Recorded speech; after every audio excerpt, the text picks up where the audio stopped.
So with this being the only major release in the cinemas week, we've got time. So let's look at my new Indiana Jones rankings, having watched Dial of Destiny. In number 5, this might upset some people, but I'm just going to say it. Temple of Doom is one of the worst movies ever made in the history of cinema.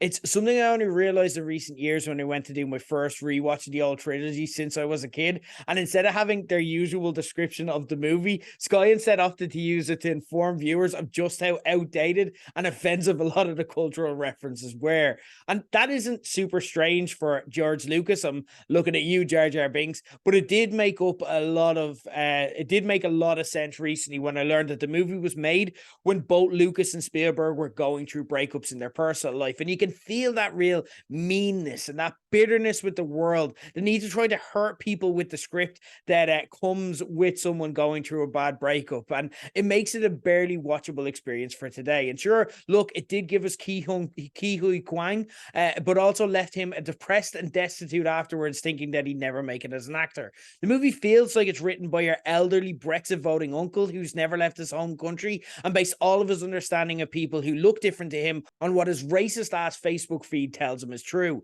It genuinely feels like a joke to watch back now, or an experiment to see how much they could make a movie that would date so badly or test the limits of how shit a movie has to be to make an epic John Williams score ineffective.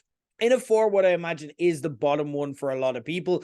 But believe it or not, I don't actually hate The Kingdom of the Crystal Skull. I don't feel that it's as awful as the reputation that it's gotten, without it also never threatening to be an actually good movie. It's cheesy. It's got some borderline offensive cultural representations, which again, par for the course for this franchise, unfortunately. The alien aspect felt like a shark jumping moment, and you'd never ever make a new movie not attached to a franchise like it today. But is the same not true of every Indiana Jones movie, if you think about it? Harrison Ford and the cast felt up for it in a way that you just didn't expect of a kind of cynical cash grab reboot like this. For better or worse, they managed to get both the good and bad of the series in a sequel that, when you watched it bunched together with the rest, as I did in the run up to the Dial of Destiny, feels like it fits as much as any of them. It's just on the lower end of the scale in terms of quality. It is spade, a steaming pile of garbage that looks like it was written during a coke binge, but also, aren't they all at times? Like, really, if we're being serious here, can we really say that Aliens are as unrealistic as a franchise that started out with a bunch of Nazis being vaporized by the Ark of Covenant? Come on, like, let's be real here. Kingdom of Crystal Skull, it does deserve to be down the lower end, but not the worst for me. In a 3, the Dial of Destiny has a similar shark jumping moment at the end, that, as we discussed in my review, but it is fun enough to make the case that it actually works. This, for me, sits comfortably in 3rd place and isn't just here by default, as I think many people will have it, because the 2 that are behind it are that bad.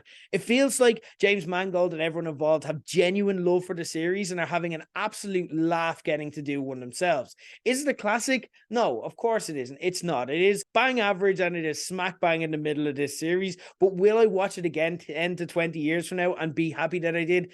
Absolutely. In the number 2, Raiders of the Lost Ark is a classic that laid out benchmarks that are still used to this day across multiple platforms and genres, be it in TV, movies, and even in video games. I completed Resident Evil 4 remaster video game not too long ago, and so much of what made that work was ripped directly from this. Like, there were bits where it's like, why can Leon harpoon now? Where did that come from? That you're like, oh, it's like Indiana Jones, and when he could do stuff like that.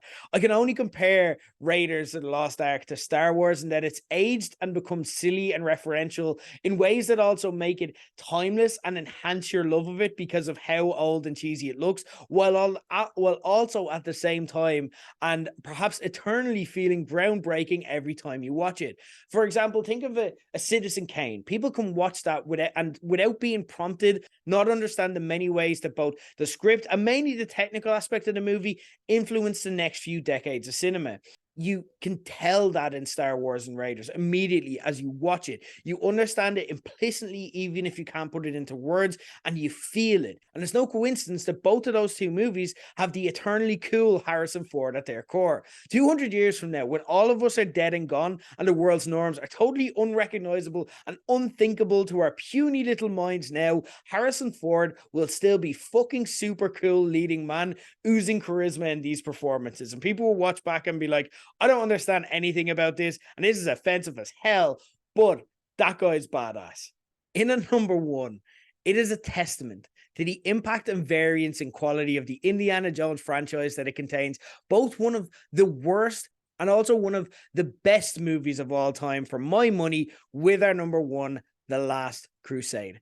First off, I know this isn't the type of point you'd expect following me calling it one of the best movies of all time, but I do always laugh at the self-awareness of the franchise following their ridiculously racist and offensive Temple of Doom to say, look, we're not going to not be racist, so let's just be racist, but about Nazis, because it's okay to say offensive stuff about Nazis, because ultimately they're more evil than our thoughts are.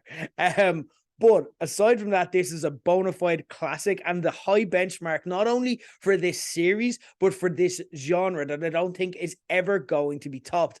Adding Sean Connery as Indy's dad, then letting him play a largely comedic role and go toe-to-toe with Harrison Ford, line for line, is one of the greatest casting moves in the history of cinema. You've got Hannibal and Clarice, Jay and Silent Bob, Doc and Marty, Buzz and Woody, Jules and Vincent. None of them even lay a glove on, for my money, the greatest cinematic duo of all time in Indy and Henry Jones Sr. Even the mildly problematic elements that have aged poorly, like the two of them sleeping with the same woman, are iconic and instantly forgivable, with iconic Sean Connery lines like, "Oh, she talks in her sleep."